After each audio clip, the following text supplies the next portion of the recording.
যেখানে ইমাম Jalaluddin Suyuti রহমতুল্লাহ তাআলা আলাইহি, ইমাম সাখাবী রহমতুল্লাহ আলাইহি সহ বিশ্বের বড় বড় আলিম, যারা বুখারী শরীফের ভাষ্যকার, যারা মুসলিম শরীফের ভাষ্যকার, দুনিয়ার বড় বড় আলিমরা যেখানে মিলাদুন্নবীর পক্ষে লিখেছেন, আব্দুল ওয়াহাব নজদি, ইবনে তৈমিয়া, ইমদাদুল্লাহ মুহাজিরে মক্কি, যারা সালাফি দাবি করেন, যারা দেওবন্দি দাবি করেন, যারা দাবি করেন আমরা অমুক তমুক অমুক, কিন্তু তাদের মুরব্বীদের আখলাকের সাথে, আদর্শের সাথে, বিশ্বাসের সাথে যাদের মিল নেই, আমরা তাদেরকে একটু স্মরণ করে দিতে চাই।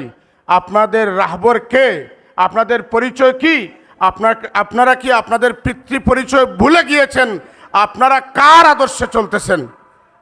আমরা জালালউদ্দিন সুয়ুতী রহমতুল্লাহ আলাইহির কিতাব পড়ে আমরা আলিম হয়েছি, সুতরাং তাকে বাদ দিয়ে আমরা ইলম চর্চা করতে পারবো না, তার আদর্শ থেকে আমরা সরে যেতে পারবো না।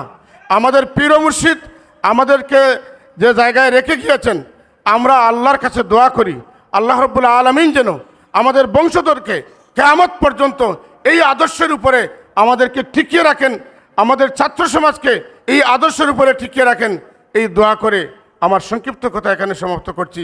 আসসালামু আলাইকুম ওয়া রাহমাতুল্লাহ।